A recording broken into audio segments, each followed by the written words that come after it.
Hello friends, मेरा नाम है डॉक्टर रमेश कुमार ठाकुर और आज डिस्क्रीट मैथमेटिक्स के लेक्चर 14 में हम देखेंगे relation, function and recurrence relation के पार्ट 6 के, जिसमें हम देखेंगे फंक्शंस के बारे में। फंक्शन क्या होता है, फंक्शन में डोमेन, को डोमेन एंड रेंज क्या क्या होता है, देन फंक्शंस के ऊपर क्या क्या ऑपरेशंस परफॉर्म होते हैं, इमेज क्या होता है किसी सबसेट का।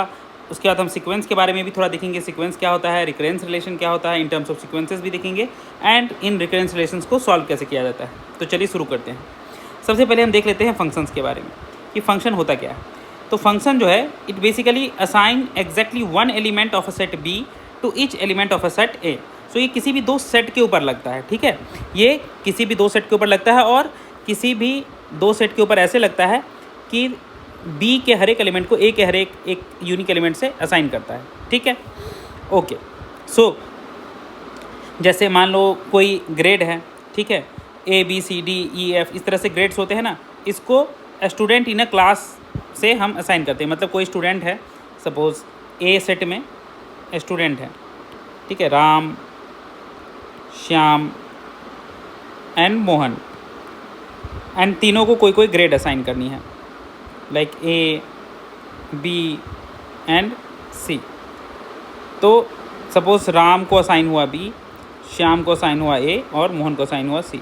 तो यही है फंक्शन कि किसी भी सेट बी के हर एक एलिमेंट को सेट ए के एलिमेंट के में से असाइन कर देते हैं, राइट। तो इसका क्या क्या इंपॉर्टेंस है, कहाँ कहाँ यूज़ होता है। तो ये सीक्वेंस डिफाइन करने में यूज़ होता है, स्ट्रिंग में, एल्गोरिदम्स में, फिर रिकर्सिव डेफिनेशन अगर प्रोग्रामिंग में हम करते हैं उस समय यूज़ होता है, बहुत जगह, प्रॉब्लम सॉल्विंग इन कंप्यूटर्स। तो फंक्शन का यूज़ तो ऑलमोस्ट हर जगह ही है, ठीक है, रियल लाइफ में भी बहुत जगह है। तो अगर हम फॉर्मल डेफिनेशन की बात करें, तो अगर कोई दो सेट ए एंड बी की हम बात कर रहे हैं, so if A and B are non empty sets, then function f from a to b, it assigns exactly one element of b that belongs to capital B to each a belongs to capital A. So हर एक one element जो है वो B set का, इसको क्या करते हैं, ये ए के किसी न किसी एलिमेंट के साथ असाइन करते हैं। देन उसको नोटेशन देते हैं F A is equal to B, यानी F of A is equal to B. That means A जो है वो ए का पार्ट है, it belongs to set A, and B जो है, ये जो है वो सेट बी का पार्ट है। तो ए को अगर हम उस फंक्शन में इनपुट करेंगे तो हमें जो आउटपुट मिलेगा वो बी मिलेगा, ठीक है, ये स्मॉलर बी मिलेगा। और ये स्मॉलर बी जो है ये कैपिटल बी का पार्ट है और स्मॉलर ए जो है कैपिटल ए का पार्ट है, ठीक है। आगे हम देखेंगे इसी के बेस पे डोमेन कोडोमेन क्या होता है नेक्स्ट स्लाइड्स में। और इसको हम ऐसे भी लिखते हैं, it is a function from set A capital A to set capital B. So A then arrow B, F colon A arrow B, इस तरीके से भी हम फंक्शन को डिनोट करते हैं। यहाँ ए एंड बी रिप्रेजेंटेटिव है, मतलब अगर आप चाहें तो फंक्शन किसी भी सेट पे हो सकता है, सी डी पे हो सकता है, ए सी पे हो सकता है। सो आप कोई भी नंबर, कोई भी अल्फ़ाबेट ले सकते हो। नाउ अब अगर रिलेशन की तरह इसे हम बात करें, और हाँ, फंक्शन को मैपिंग या ट्रांसफॉर्मेशन भी कहते हैं, तो बहुत जगह मैपिंग वर्ड भी यूज़ किया होता है। नाउ फंक्शन को अगर रिलेशन की तरह हम देखें तो ये रिलेशन क्या होता है, relation from A to B is a subset of A cross B, ठीक है, ये हमने रिलेशन वाले में देखा था। सो फंक्शन जो है, a relation defines a function if for every A belongs to A, हर एक एलिमेंट जो है स्मॉलर ए वो कैपिटल ए सेट का, उसके लिए एग्जैक्टली एक बी हो अगर कैपिटल बी से, तो हम बोलेंगे कि रिलेशन जो है वो एक फंक्शन को डिफाइन करता है, राइट। अब इसमें हम डिफरेंट एग्जाम्पल देखेंगे तो और क्लियर होगा कि कैसे हो है। यही चीज़ यहाँ पे दिखाया गया है कि ये कैपिटल ए सेट है और ये कैपिटल बी सेट है, इसमें एक स्मॉल ए है एलिमेंट और इसमें एलिमेंट है बी, ये स्मॉल बी। और ये बी क्या होगा, ये बेसिकली ए के ऊपर हम जब फंक्शन अप्लाई करेंगे तो ये बी जो है उसका वो है, बी सेट में उसका आउटपुट है अगर हम ए को इनपुट लेके फंक्शन के ऊपर अप्लाई करेंगे, राइट। सो अब हम इस चीज़ को थोड़ा सा domain and codomain and range के टर्म्स में देखें तो देखिए, सेट ए से बी में हम एक फंक्शन देख रहे थे, ए से बी में, राइट। तो यहाँ पे जो सेट ए है इसे कहते हैं डोमेन, डोमेन। सो डोमेन क्या है, यहाँ दिया हुआ है, डोमेन इज सेट ए, ठीक है, मतलब जितने पॉसिबल इनपुट हो सकते हैं उस फंक्शन के वो डोमेन कहलाते हैं। देन को डोमेन क्या है, ये सेट बी, ठीक है, सेट बी को कहते हैं codomain, right. So set B is codomain all possible outputs. Then range क्या है, अब को डोमेन एंड रेंज में थोड़ा सा अंतर होता है। So range is basically subset of codomain that contains actual output. So इसका मतलब देखिए, यहाँ पे एक एग्जांपल भी दिया हुआ है, कि यहाँ पे ये सेट ए है, ये सेट बी है, यहाँ से यहाँ एक फंक्शन गया है, ठीक है, एफ ऐसे भी दिखाते हैं। अब यहाँ पे ये जो सारे आइटम्स हैं, Adams, Chow, Goodfried, Rodriguez and Stevens, ये सब हो गए हमारे डोमेन। तो ए में जितने भी एलिमेंट हैं सब कहलाते हैं डोमेन, ये बी में जितने भी एलिमेंट हैं सब कहलाते हैं कोडोमेन। कोडोमेन एंड रेंज क्या होता है, वो सबसेट ऑफ कोडोमेन होता है। This is a range is always a subset of codomain, मतलब वो इसके बराबर भी हो सकता है, इससे छोटा भी हो सकता है। इसमें वो सारे आउटपुट होते हैं जो एक्चुअली फंक्शन के थ्रू लिंक हुए हैं, राइट। सो देखो, ए लिंक हुआ है, राइट, बी लिंक हुआ है, सी लिंक हुआ है एंड एफ लिंक हुआ है, डी किसी से लिंक नहीं हुआ है, राइट। ऐसा हो सकता है, कोडोमेन में कोई ऐसा एलिमेंट हो सकता है जो लिंक ना हुआ हो किसी भी एलिमेंट से डोमेन में। तो इस तरह से रेंज जो यहाँ पे होगा, range will be for this example it will be A, B, C and F. D नहीं होगा, रेंज में केवल ये तीनों ही आएंगे। तो यही होता है range. It is the subset of codomain that contains actual output, जो एक्चुअली में लिंक हुए हैं डोमेन से, राइट। अब इसके कुछ एग्जांपल भी देख लेते हैं।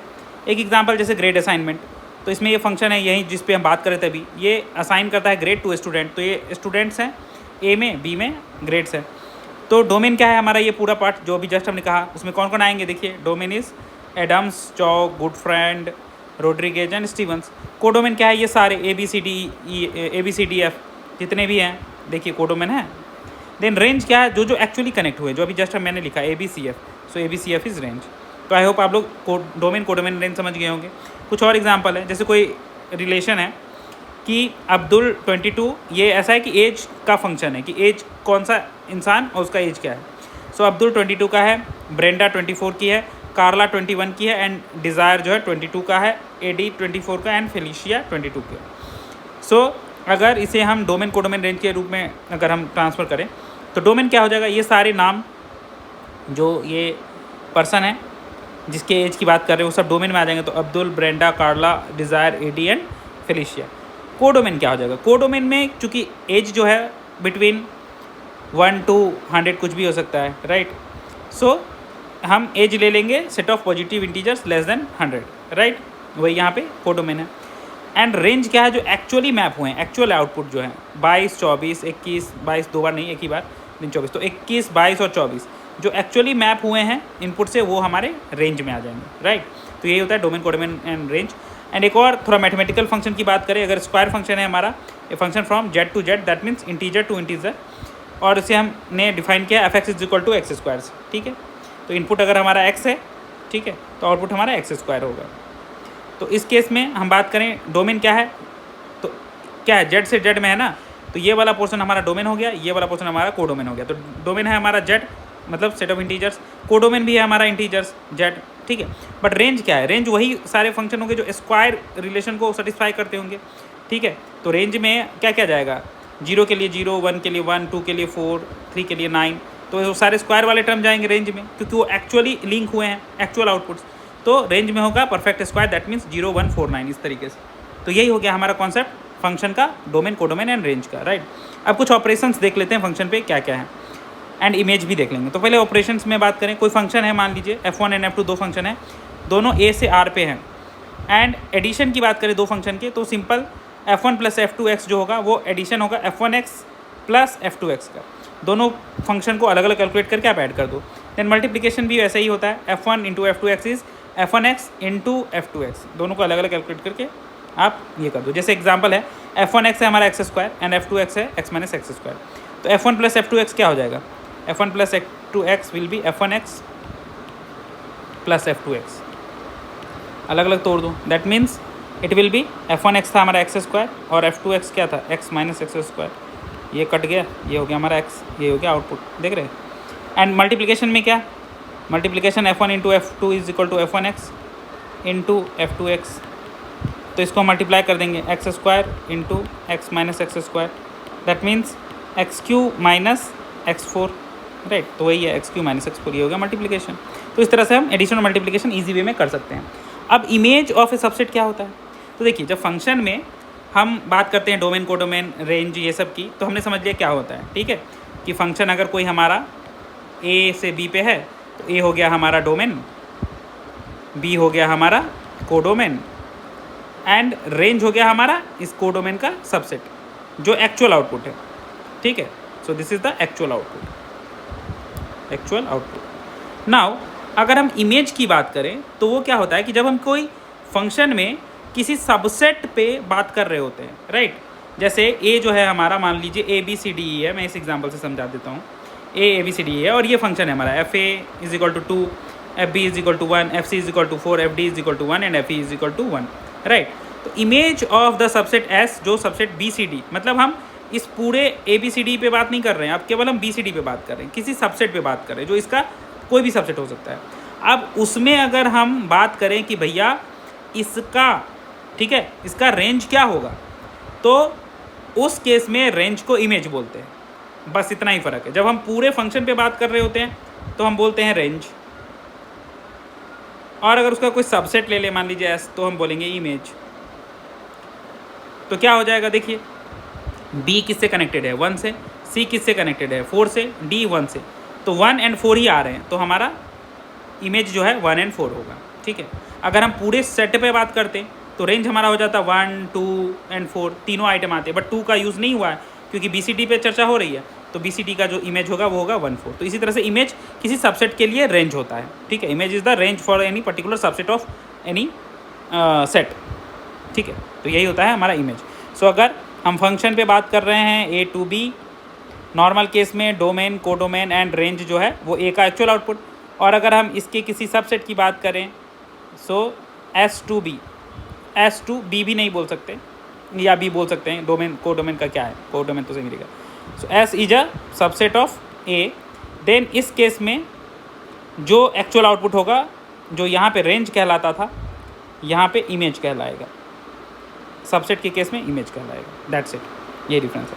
अब हम देखेंगे सीक्वेंस किसे कहते हैं, और हाँ सीक्वेंस से पर एक चीज़ और ध्यान रखेंगे, फंक्शन केस में हमेशा याद रखेंगे कि जो वैल्यूज़ हैं फंक्शन में, मान लीजिए 1, 2, 3 और इधर मान लीजिए वैल्यू है ए बी सी, तो ये मल्टीपल वैल्यू एक जगह कनेक्ट हो सकते हैं, इसमें कुछ छूटा भी रह सकता है, ये सब अलाउड है। बट फंक्शन में कभी ये अलाउड नहीं है कि ये यहाँ भी चला गया, ये यहाँ भी चला गया, इस तरह के अलाउड नहीं है, ठीक है।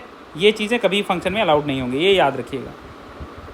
नाउ सीक्वेंस, तो सीक्वेंस क्या होता है, it's a discrete structure use to represent an ordered list of element. तो जब भी हम किसी ऑर्डर्ड लिस्ट ऑफ एलिमेंट को रिप्रेजेंट करेंगे तो हमें सीक्वेंस की ज़रूरत पड़ेगी, और ये एक डिस्क्रीट स्ट्रक्चर है। जैसे एक फाइनाइट सीक्वेंस ऑफ 5 टर्म्स हो सकता है, 1, 2, 3, 5, 8, ठीक है, 1, 2, 3, 5, 8, देन 1, 3, 9, 27, 81, जिसको हम 3 टू द पावर n वाला जो इनफाइनाइट सीक्वेंस है। इस तरह से अगर हम किसी ऑर्डर्ड लिस्ट ऑफ एलिमेंट को दिखा रहे हैं तो उसको दिखाने के लिए जिस डिस्क्रीट स्ट्रक्चर का यूज़ होता है उसे ही कहते हैं सीक्वेंस, ठीक है। तो अब अगर डिफिनीशन वाइज देखा जाए तो सीक्वेंस जो है it's a function from A set of integers, जो कि हम 0 से भी ले सकते हैं और 1 से भी ले सकते हैं, टू अ सेट एस, ठीक है। और इसको हम डिनोट करते हैं किसी भी सीक्वेंस को करली ब्रैकेट में an से, where an denote the term of the sequence at position n। सो अगर nth पोजीशन के टर्म की बात करें, nth पोजीशन टर्म की बात करें तो उसको कहते हैं an, और अगर पूरे सीक्वेंस की बात करें इन तो उसको हम लिखते हैं करली ब्रैकेट में an, ठीक है। तो ये हो गया हमारा सीक्वेंस। तो ये एक ऑर्डर्ड लिस्ट ऑफ एलिमेंट को दिखाने का एक डिस्क्रीट स्ट्रक्चर है, ठीक है, डिस्क्रीट स्ट्रक्चर एक तरीका है। नाउ यहाँ an की जगह आप कुछ भी लिख सकते हो, जोड़ने की a तो ऐसे ही लिख दिए, हम चाहे तो bn भी रख सकते हैं, cn भी रख सकते हैं, ये एक तरीका है। an just for example an लिखा गया है, राइट। नाउ अब अगर सीक्वेंस को हम लिखना चाहें इंक्रीजिंग सबस्क्रिप्ट ऑर्डर में तो इस तरह से उसके टर्म्स को दिखा सकते हैं, A1, A2, A3, A4, A5, A6, इस तरह से चलता रहेगा, राइट। अगर एग्जाम्पल की बात करें तो अगर हम लिखते हैं इस तरह an is equal to 1/n, ठीक है, तो हमारा सीक्वेंस कैसे बिगिन होगा, कैसे शुरू होगा, ठीक है। हमारा nth टर्म जो है 1/n है, ठीक है। तो पहला टर्म क्या होगा, अगर हम सेट ऑफ इंटीजर 1 से लेते हैं तो हमारा इंटीजर का सेट क्या है 4, 5, ... इस तरह से हमारा इंटीजर बढ़ता है। तो 1/1 पहला होगा 1/1 दैट इज़ 1, दूसरा होगा 1/2, तीसरा होगा 1/3, चौथा होगा 1/4, पाँचवा होगा 1/5, इस तरह से ये सीक्वेंस चलेगा। तो वही है 1, 1/2, 1/3, 1/4, 1/5 ... तो ये इनफाइनाइट सीक्वेंस है जो इस तरीके से चलेगा। यही होता है हमारा सीक्वेंस कि ऑर्डर्ड लिस्ट ऑफ एलिमेंट को दिखाना है तो हो गया सीक्वेंस, और ये बेसिकली एक फंक्शन होता है from set of integers to any set S, right.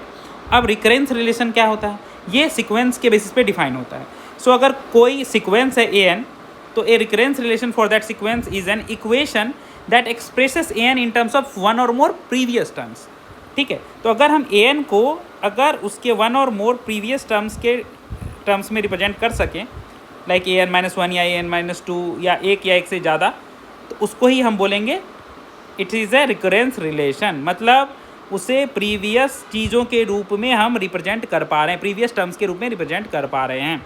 So recurrence हो रहा है, रीअकर हो रहा है, दैट्स वाई रिकरेंस। ठीक है, इस चीज़ का ही रीअकरेंस हो रहा है, जो nth टर्म है उसको प्रीवियस टर्म्स के रूप में हम रीअकर करवा रहे हैं। ठीक है, अब इसका सॉल्यूशन क्या होता है? तो इसका सॉल्यूशन भी एक सीक्वेंस ही होता है। तो जो हमारा रिकरेंस रिलेशन होता है, इसका सॉल्यूशन भी एक सीक्वेंस ही होता है। ठीक है, एंड इनिशियल कंडीशन क्या होता है? ये वाला n greater than equals to n0, क्योंकि जब भी हम रिकरेंस रिलेशन लिखेंगे 1 या 1 से ज़्यादा प्रीवियस टर्म के स्टार्टिंग में, तो स्टार्टिंग में कोई ना कोई एक या एक से ज़्यादा टर्म को तो हमें बताना पड़ेगा ना कि भैया यहाँ से शुरू है, राइट। अभी हम एग्जांपल देंगे तो शुरू करेंगे, तो वो जो जहाँ से शुरू होगा वो टर्म तो बताना पड़ेगा। तो वो जो स्टार्टिंग टर्म है उसको कहते हैं हम इनिशियल कंडीशन। ठीक है, ये डिफाइन करता है starting term before the recurrence takes effect, क्योंकि कहीं से तो पहली सीढ़ी दोगे ना आप, तब तो बंदा दूसरी तीसरी चौथी सीढ़ी पे चढ़ेगा। अगर हम बोल दें कि पिछली सीढ़ी से एक सीढ़ी आगे आ जाओ, तो भैया पिछली सीढ़ी कहाँ तक जाएगी? जब 0th सीढ़ी रहेगी, पहली सीढ़ी रहेगी, वो कहाँ से चढ़ेंगे, कैसे चढ़ेंगे? इसका तो वैल्यू देना पड़ेगा ना। तो एक वैल्यू देनी पड़ती है, वही वैल्यू जो होती है इसको कहते हैं initial condition. Initial condition, right. कभी कभी एक से ज़्यादा वैल्यू भी देनी पड़ती है। ठीक है, इनिशियल कंडीशन में हम बात करेंगे डिटेल में। तो एक सैम्पल रिकरेंस देख लेते हैं, जैसे an is equal to an-1 + 3। मतलब जो हमारा रिकरेंस रिलेशन है वो प्रीवियस टर्म में 3 जोड़ने से बन रहा है, और हमारा जो सबसे बेसिक टर्म है a0 वो है 2। ठीक है, तो हमारा a0 2 दिया हुआ है, तो a1 हमारा क्या होगा? इसके ऊपर n की वैल्यू रख दो, n इज इक्वल टू 1। तो n इज इक्वल टू 1 रखने से हो जाएगा a1-1 दैट इज a0 + 3। तो इसको हम लिख सकते हैं a0 हमारा क्या है? 2, तो 2 + 3 तो क्या हो गया? 5। a1 हो गया 5, वही यहाँ पे दिखाया गया। सिमिलरली a2 क्या हो जाएगा? Previous term that is a1 + 3। a1 क्या है हमारा? 5 + 3 दैट इज 8, वही यहाँ पे दिखाया गया। सिमिलरली a3 क्या हो जाएगा? a2 + 3। a2 क्या है हमारा? 8 + 3 दैट इज 11। तो इस तरह से हम रिकरेंस रिलेशन में उसको सिंपल रिकरेंस को हम दिखा सकते हैं, राइट। अब देखिए, दो प्रीवियस टर्म के बेस पे भी डिफाइन किया जा सकता है रिकरेंस रिलेशन को। जैसे an is equal to an-1 minus an-2, यहाँ दो टर्म है n-1 और n-2, प्रीवियस 2 टर्म के इस पर डिफाइन किया गया है। तो यहाँ हमें 2 इनिशियल कंडीशन देनी पड़ेगी, राइट।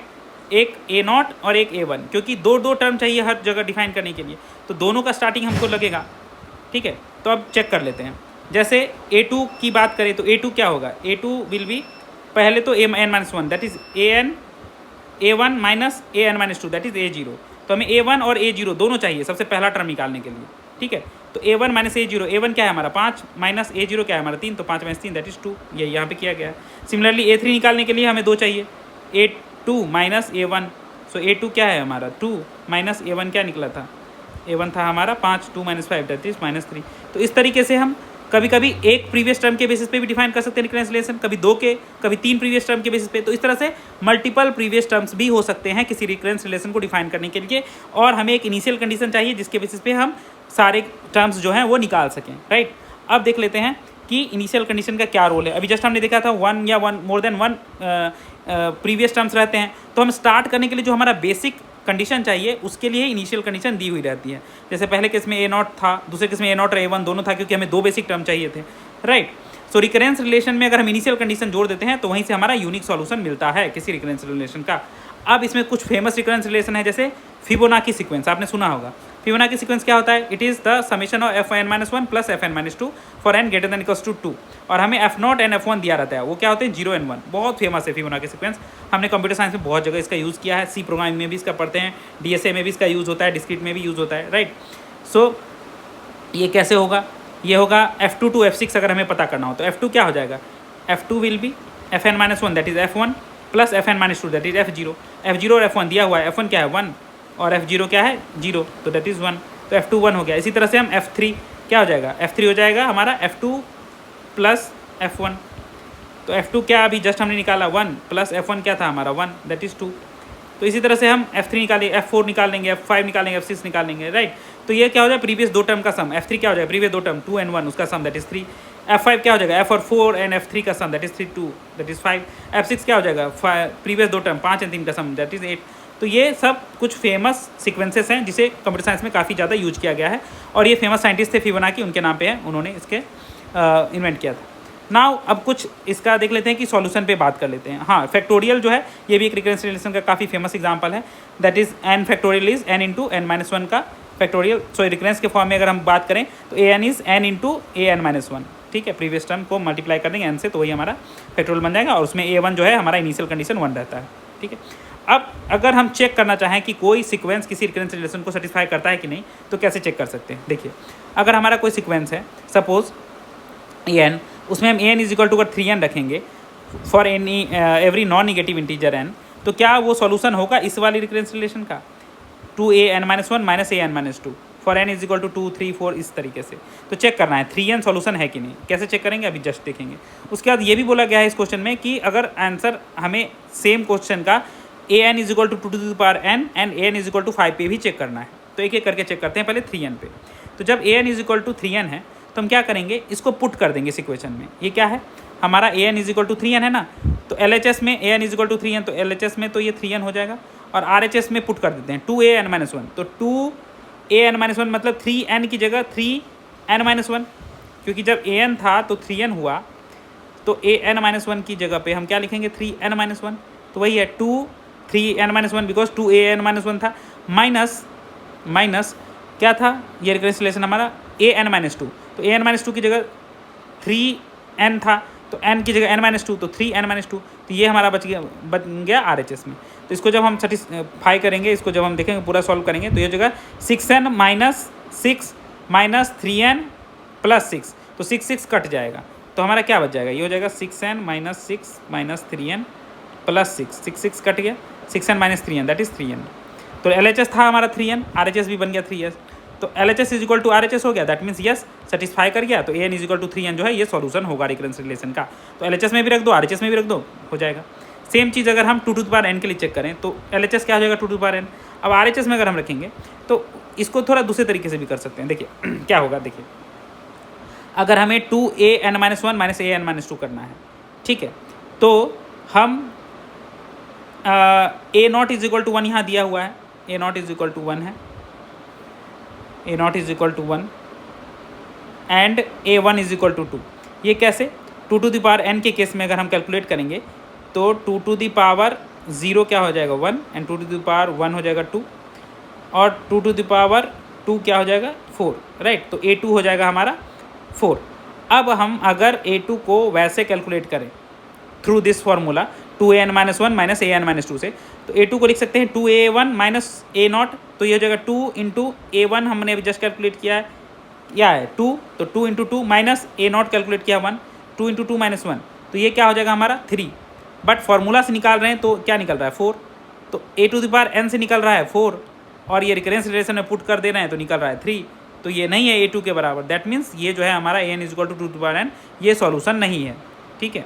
अब सेम चीज़ को चेक करते हैं an इज इक्वल टू 5 की केस में, तो an इज इक्वल टू 5 की केस में क्या हो जाएगा चेक कर लेते हैं। हम इसको पुट कर देते हैं इस रिकरेंस रिलेशन की इक्वेशन में। सो 2an minus one that is 2 into, अब कोई भी term low an minus one an minus to सब 5 ही है, क्योंकि an इज इक्वल टू 5 ये कॉन्स्टेंट है, तो कोई भी an माइनस वन लो या an माइनस टू लो या an माइनस 3 लो या an प्लस 1 लो, सब 5 ही होगा। तो 2 इंटू 5 माइनस 5, तो ये क्या हो जाएगा 10 माइनस 5 दैट इज़ 5, तो ये an के बराबर हो गया, क्योंकि an ही हमारा 5 है, तो LHS is equal to RHS हो गया यहाँ भी, तो ये हमारा एक सॉल्यूशन हो गया। an is equal to 5 is a solution of this recurrence relation, an is equal to 2an minus one minus an minus two. तो इस तरीके से हम वैल्यू पुट कर करके LHS is equal to RHS हो रहा है तो वो सॉल्यूशन होगा, नहीं हो रहा है तो सॉल्यूशन नहीं होगा, इस तरीके से हम देख सकते हैं। अब थोड़ा हम ये देख लेते हैं कि अगर हमें सॉल्यूशन निकालना हो, सॉल्व करना हो रिकरेंस रिलेशन, तो कैसे करेंगे।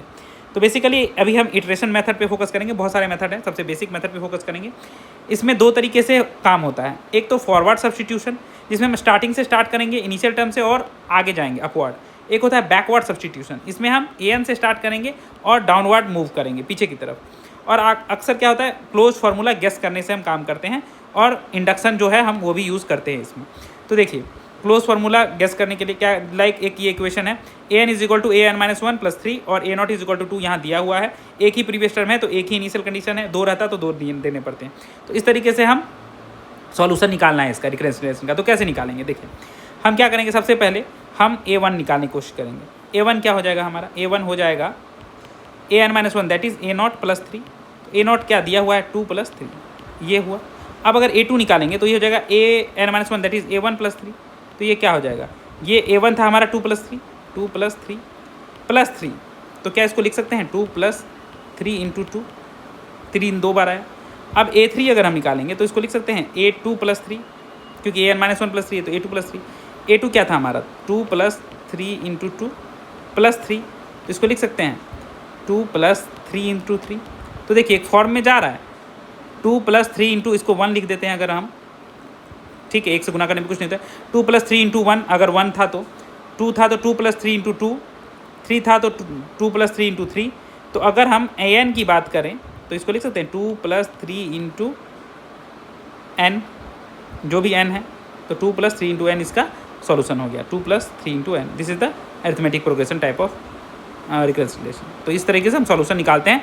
सब फॉरवर्ड सब्स्टिट्यूशन कर करके हमने वैल्यूज़ निकाली, उसका एक ट्रेंड गेस किया और उसके बेसिस पे हमने इसको सॉल्यूशन निकाल दिया कि ये इस तरीके से फॉरवर्ड मूव कर रहा है हर एक टर्म, लाइक। तो वही यहाँ पे है ना। अगर एक रियल वर्ल्ड एग्जाम्पल है कंपाउंड इंटरेस्ट, ये क्या होता है? ये होता है Pn = यहाँ पे रिकरेंस है 1.11 × Pn-1 और P0 का वैल्यू दिया हुआ है। तो P1 क्या हो जाएगा? P1 हो जाएगा हमारा 1.11 × Pn-1, इस केस में P0, ठीक है। तो 10,000 हम बाद में लगा देंगे, राइट। तो अभी लिख भी देते हैं, कोई बात नहीं, 1.11 × 10,000, ठीक है।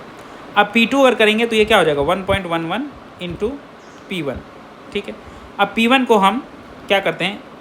लिख देते हैं 1.11 × 1.11 × 10,000। तो ये दो बार आया, तो इसको हम लिख सकते हैं 1.11 का स्क्वायर × 10,000। अब P3 की बात करेंगे तो ये क्या हो जाएगा? 1.11 × P2, प्रीवियस टर्म। तो 1.11 × P2 क्या है? 1.11 का स्क्वायर × 10,000। तो इसको हम लिख सकते हैं ये दोनों मिला के 1.11 का क्यूब × 10,000। तो देखिए यहाँ फिर से एक ट्रेंड पता चल गया। ये ट्रेंड क्या है यहाँ पे कि ये जितना भी n रहता है वो उतना का पावर में चला जा रहा है। तो Pn में हम लिख सकते हैं it is 1.11 to the power n × 10,000। तो यही हो गया solution of the recurrence relation. तो इसी तरीके से आप 3-4 टर्म निकालोगे तो आपको ये ट्रेंड पता चल जाएगा और ये हो गया हमारा फॉरवर्ड सब्स्टिट्यूशन। तो इसकी मदद से बहुत बेसिक तरीके से हम किसी भी रिकरेंस रिलेशन का सब्स्टिट्यूशन सॉल्यूशन निकाल सकते हैं, राइट। और ये इटरेटिव मेथड है, काफ़ी आसान है। फॉरवर्ड हम बस सब्स्टिट्यूट कर रहे हैं इनिशियल टर्म से और हमें वो ट्रेंड गेस करना है। उस गेसिंग के बेसिस पे इंडक्शन लगा के हम उसको सॉल्यूशन आसानी से निकाल सकते हैं, राइट। सो आई होप आप लोग को ये वीडियो समझ में आया होगा। Thanks for watching the video.